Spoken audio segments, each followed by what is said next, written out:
नमस्कार मित्रमैत्रिणींनो, आपल्या सगळ्यांना शुभ दिवस। मित्रांनो, ज्या लोकांना आपल्या रक्ताच्या नात्यात दोष दिसतात आणि परक्या नात्यांमध्ये गुण दिसतात ते लोक कायम एकटेच राहतात। कारण आपली रक्ताची नाती विचार करतात, याला कितीही जीव लावला तरी हा काही बदलत नाही। आणि परके लोक हे विचार करतात, हा जर रक्ताच्या नात्याचा होऊ शकला नाही तर आपला काय होणार। मित्रांनो, जगाला जर जिंकायचं असेल तर आधी आपल्या माणसांना प्रेमाने जिंकायला शिका, तरच आपला हा जीवनाचा प्रवास आनंदमय आणि सुखकारक होईल। नक्की विचार करा। चला, आजही मी आपल्यासाठी सुंदर सुविचार घेऊन आले आहे। सुरुवात करू आपल्या सुविचारांना। जे कोणी मित्रमैत्रीण माझ्या चॅनलवर नवीन आले असतील त्यांनी नक्की सबस्क्राइब करा आणि व्हिडिओ आवडल्यास लाईक करायला विसरू नका। श्रीकृष्ण म्हणतात, या जगात कोणीही कोणाचं नसतं, कोणाविषयी तक्रारही नाही आणि कोणाबरोबर भांडणही नाही। आता फक्त आयुष्यामध्ये थोडं एकटं राहण्याची इच्छा आहे। एक नवीन धडा शिकायला मिळाला आयुष्याचा। जेवढी जास्त कदर करताल तेवढे जास्त दुःखी राहताल। कोणतीही व्यक्ती जगामध्ये तुमचा मित्र किंवा शत्रू बनून आलेलीच नसते।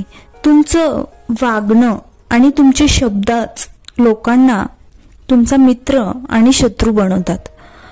तर्क मनाची कल्पना आहे आणि अनुभव आयुष्याचा धडा आहे। दुःख आयुष्यामध्ये एवढ्यासाठीच येतात की आपल्याला आयुष्यात सुखाचे महत्त्व कळावे। प्रत्येक दुःख एक धडा देतो आणि धडा माणसाला बदलून टाकतो। खूप एकटे असतात असे लोक स्वतःच नाराज होतात आणि स्वतःच स्वतःला समजावतात सुद्धा। लोकांकडून जास्त अपेक्षा कधीही करू नका, नाहीतर नेहमी दुःखी राहताल आणि लोकांना त्याचा काहीही फरक पडणार नाही। हे नाते सुद्धा खूप विचित्र असतात। विश्वासाशिवाय नातं बनत नाही आणि बिना धोक्याचं संपतही नाही। अडचणींच्या वेळी मदत करण्याचा देखावा करणारे लोक बऱ्याचदा तुमची बर्बादी पाहून आनंदी होतात। भरवसा तर आपल्या श्वासांचा सुद्धा नाही आणि आपण माणसांवर कसला भरोसा करतोय। आता मला त्रास होत नाही, मला कितीही उंचावरून ढकललं तरीही, कारण मला त्या हाताने धक्का दिला आहे ज्यांच्यावर मला खूप जास्त विश्वास होता।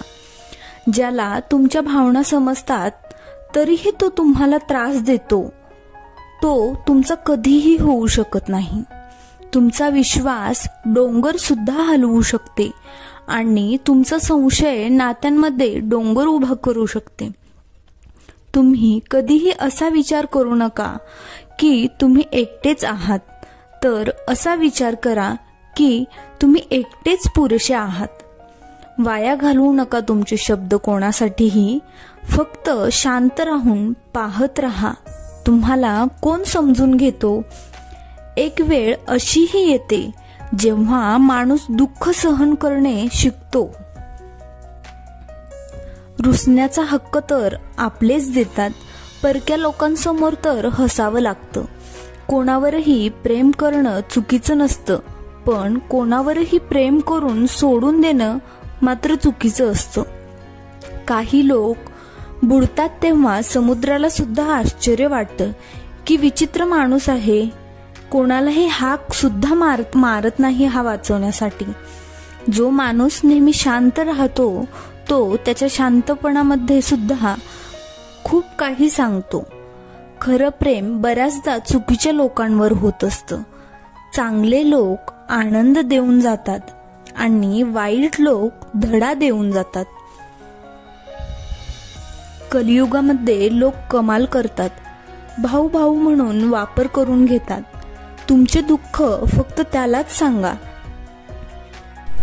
ज्याची तुमचे दुःख समजून घेण्याची लायकी असेल। स्वतःच्या मनाची इतकीही खोटी समजूत घालून घेऊ नका. कोणीही माणूस इतका बिझी नसतो की त्याला तुमच्यासाठी वेळच मिळत नाही. बऱ्याचदा तुम्ही अशा लोकांसाठी गरज नसताना काळजीत राहता ज्यांना तुमची मुळीच काळजी नसते.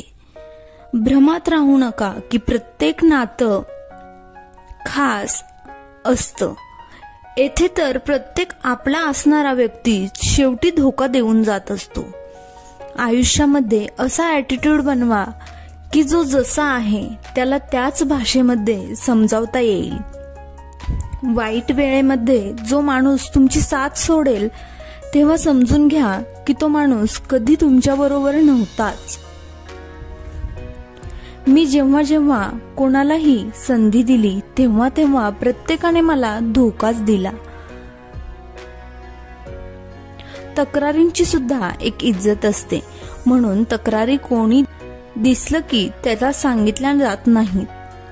आता भीती जखमांची नाही तर लोकांबरोबर ठेवलेल्या आपलेपणाची वाटते.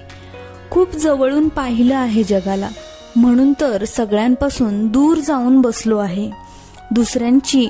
दुसऱ्यांनी तुमच्याबद्दल केलेल्या विचारांपेक्षा खूप जास्त प्रगती करा, हीच तुमची सफलता आहे.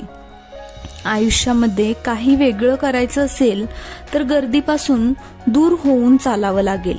गर्दी तुम्हाला हिंमत तर देते, पण तुमची ओळख हिरावून घेते. कोणत्याही आपल्या व्यक्तीला गमावण्याची भीती या जगातील सगळ्यात मोठी भीती असते. हे फक्त त्यालाच समजू शकते ज्याने कोणत्याही आपल्या व्यक्तीला, जवळच्या व्यक्तीला गमावलं आहे.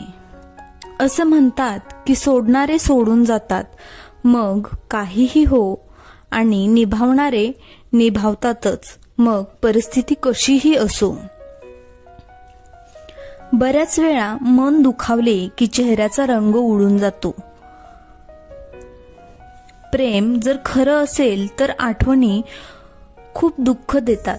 कोणाकडूनही प्रमाणापेक्षा जास्त अपेक्षा ठेवू नका, कारण लोक तुम्हाला तेवढे महत्त्व देत नाहीत जेवढे तुम्ही समजता. का रडता तुम्ही अशा माणसाला गमावल्याने, ज्याला तुमच्या असल्या आणि नसल्याने काहीच फरक पडत नाही. उतरतात अशी लोक नजरेतून त्यांच्या घमेंड आणि वागण्यामुळे. खूप महागात पडतं स्वार्थी लोकांवर भरोसा करणं. वेळेला जरा विचारून सांगा की खरंच मनाला झालेली जखम लगेच भरते का? तुम्हाला एकटं सोडणाऱ्यांना हे दाखवणं गरजेचं आहे की तुम्ही स्वतःसाठी एकटेच पुरेसे आहात. मनाला झालेले दुःख शरीराला झालेल्या दुःखापेक्षा खूप जास्त त्रास देते. नेहमी तुमच्या मनाला प्रसन्न ठेवा. या जगामध्ये जगायचं असेल तर तुम्ही सुद्धा थोडं मतलबी बनायला शिका, कारण इथे धोका मिळायला वेळ लागत नाही. हेच ते लोक तुम्हाला खाली पाडण्यासाठी प्रयत्न करत आहेत. नात्यांमध्ये हे सगळे तुमचे सख्खे आणि तुमचेच असतात. नातं तेच टिकून राहतं ज्यामध्ये दोघेही एकमेकांना गमावण्याला घाबरत असतात. उगाचच होत नाही कुणाबरोबरही भेट. कोणाकडून धडा मिळतो तर कोणाकडून ज्ञान मिळते. चुकीच्या दिशेने पळण्यापेक्षा चांगलं हे आहे की बरोबर रस्त्यावर आरामात चाला. बदललेली वेळ आणि बदललेले लोक कधीही कोणाची होऊ शकत नाहीत. मित्र परिस्थिती बदलणारे शोधा, परिस्थितीनुसार बदलणारे नको. अडचणींचे गुलाम बनणारे कधीही स्वतःचे भाग्य बदलू शकत नाहीत. धैर्य ठेवा. कधी कधी तुम्हाला सगळ्यात चांगले मिळवण्यासाठी सगळ्यात वाईट वेळेतून जावे लागते. व्हिडिओ आवडल्यास चॅनलला जरूर सबस्क्राईब करा, लाईक करा, शेअर करा, कमेंट करा. धन्यवाद.